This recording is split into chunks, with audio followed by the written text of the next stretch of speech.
কি খুঁজছেন আপনার আমার বাক্সের ভিতর? ছবির গহনা কোথায়? 1996-এ ইলিয়াস কাঞ্চন, রাজীব, দিতি, ডলি জহুর তো তাদের অভিনীত একটি সিনেমা আসে স্নেহের প্রতিদান। এই সিনেমা দেখে রীতিমতো কেঁদেছিল বাংলা সিনেমার কোটি কোটি অডিয়েন্স। এবং আজকে তার একটা সিকোয়েন্স আমরা রিভিউ এবং রিয়াকশন দেবো, তার একটা সিকোয়েন্স, এবং এই সিকোয়েন্সে কীরকম অ্যাক্টিং এবং অ্যাক্টিং ক্যাপাবিলিটির পাশাপাশি কীভাবে অডিয়েন্সদের মন লুফে নিয়েছিল সেটাই বলবো। তো আসলে জাস্ট অ্যামাজিং ভিডিওটা, এবং ভিডিওটা সবাই এনজয় করতে থাকুন। তো ভিডিওর শুরুতে ফার্স্টে দেখা যাবে যে বাড়ির ভিতরে ফ্যামিলির সব অডিয়েন্স আছে এবং সেখানে ইলিয়াস কাঞ্চনের এন্ট্রি হবে।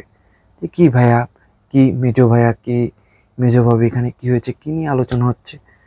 তো তখন দেখা যাবে যে সবার ভিতরে একটা একটা অন্যরকম একটা উদ্দীপনা কাজ করছে, বা সবাই আসলে একটু অন্যরকম ব্যাপার।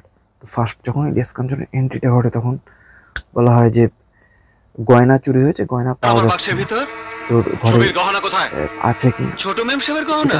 সঙ্গে সঙ্গে তার মাথায় আসলে বাজ পড়ে যে আসলে মানে তার দিকে আঙ্গুলটা যাচ্ছে।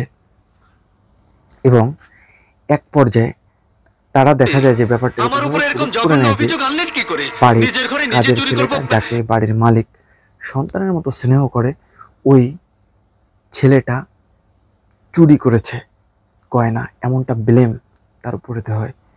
এবং সেই সিকুয়েন্সে আসলে অ্যাক্টিংয়ের যে খেলা, সেটা অত্যন্ত দুর্দান্তভাবে কিন্তু ইলিয়াস কাঞ্চন টেনে নিয়ে যায় সেখানে গল্প। এবং সবাই সেই সবার সামনে যেখানে তাকে যেভাবে অপমান করা হয়, তাকে যে তুই চুরি করেছিস, তুই চোর, হ্যান ত্যান, আমি এক্ষুনি পুলিশ ডাকবো, বাড়ির যে মেজো ভাই থাকে। তো তখন ইলিয়াস কাঞ্চন বলে যে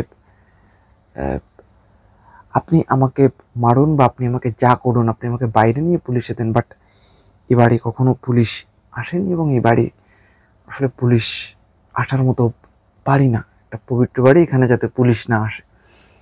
তারপরেও কোনো রকম কথা হয় না, হঠাৎ এটা নিয়ে বাক বিতণ্ডা চলতে থাকে। এর ভিতর বাড়ির মালিক রাজীবের যখন এন্ট্রি হয়, অ্যাক্টিংয়ের পাওয়ার হয়, এবং সেখানে আপনি দেখবেন যে এই সিকুয়েন্সগুলোতে ইলিয়াস কাঞ্চন তুখোড় অ্যাক্টিং করেছে। এবং দেখা যায় যে যখন রাজীবের এন্ট্রি হয়, রাজীব যখন হেঁটে হেঁটে আসে, তখনও দেখা যায় যে সে দুর্দান্ত অ্যাক্টিং, যে কী হয়েছে, কিরে বাদল, তুই চুরি করেছিস।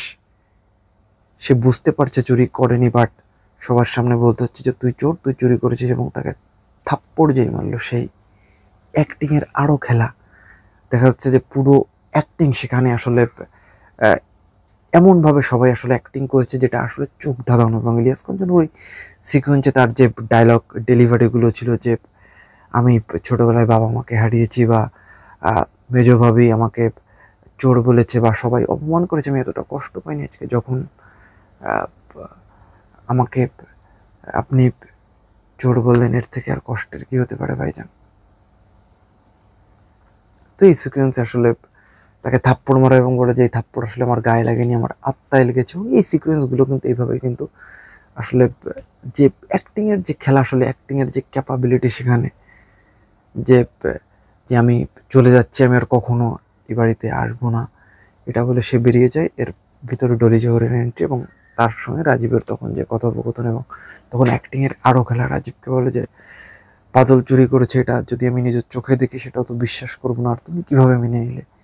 এবং সেখানে বলে মেনে কি আমি নিয়েছি, আমার তো বাধ্য হয়ে নিতে হয়েছে, ওরা পশুর মতো নির্যাতন করতো, আমি যখন যেদিন না থাকতাম ওর সঙ্গে, এ কারণে আসলে আমি মেনে নিয়েছি এটা, যে আসলে ও চুরি করেছে, এটা আমি বলেছি।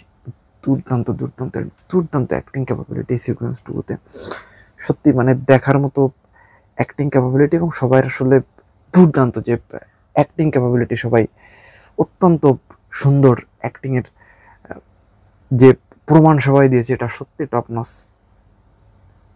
দুর্দান্ত।